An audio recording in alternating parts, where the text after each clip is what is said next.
Hello everybody and welcome to your Keep It Deep Challenge Day 3. And we're here to memorize verses 9 and 10 which talk about Diotrephes' wicked nonsense. Okay, so I hope you're doing well in your memorization and Let's just get into the passage. yes. Okay, so let's just read it once first. I've written something to the church, but Diotrephes, who likes to put himself first, does not acknowledge our authority. So if I come, I will bring up what he is doing, talking wicked nonsense against us. And not content with that, he refuses to welcome the brothers, and also stops those who want to, and puts them out of the church. Okay, so the situation in this church looks pretty grim with this person, Diotrephes. And he's not just rejecting John's authority, he's putting people out of the church. So it's a pretty serious situation.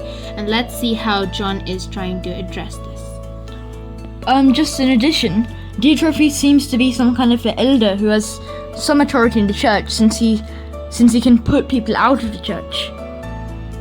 So let's go through this verse by verse. So verse 9 says, I have written something to the church, but Diotrephes, who likes to put himself first, does not acknowledge our authority.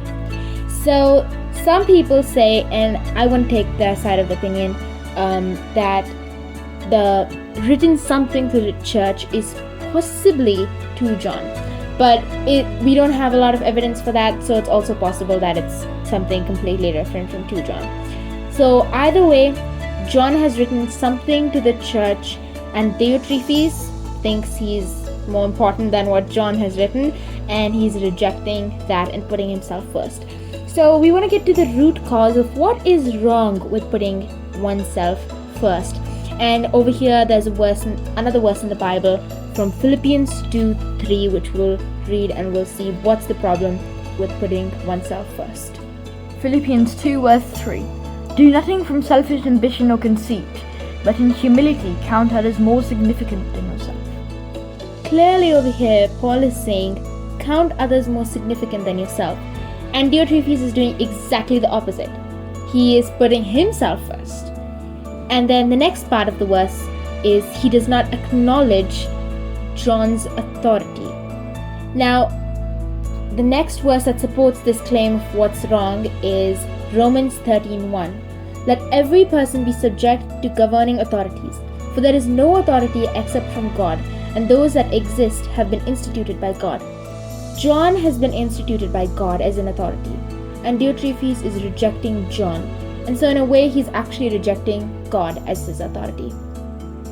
So let's move on to verse 10. Exactly.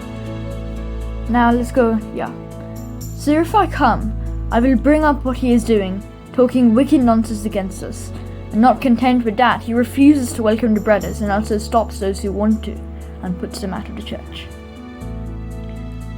Here, we can see how Diotrephes is doing the opposite of what Gaius is doing. Diotrephes is talking wicked nonsense instead of the truth of Gaius. He is also punishing the hospitality of Gaius instead of loving these traveling missionaries. And it's just so nice how we can see such a clear contrast between Gaius and Diotrephes. Gaius is full of faithfulness, walking in the truth. Diotrephes is just talking wicked nonsense, and not just any wicked nonsense, but wicked nonsense against his authorities, as it says, talking wicked nonsense against us. And he's not just content with talking wicked nonsense, he goes on to not be hospitable to his fellow brothers, and not only that, but he's also excommunicating people from the church. So that's pretty bad. Definitely. Okay, let's just read this one more time to help us memorize it. I have written something to the church, but Diotrephes, who likes to put himself first, does not acknowledge our authority.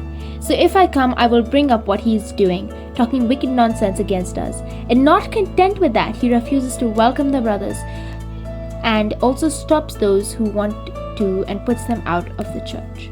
So now let's read it once from the beginning. The elder to the beloved Gaius, whom I love in truth. Beloved, I pray that all may go well with you, and that you may be in good health as it goes well with your soul. For I For I rejoice. rejoiced greatly when the brothers came and testified to your truth, as indeed you are walking in the truth. I have no greater joy than to hear that my children are walking in the truth. Beloved, it is a faithful thing you do in all your efforts for these brothers, strangers as they are, who testify to your love before the church. You will do well to send them on their journey in a manner worthy of God, for they have gone out for the sake of the name, accepting nothing from the Gentiles. Therefore we ought to support people like these, that we may be fellow workers for the truth.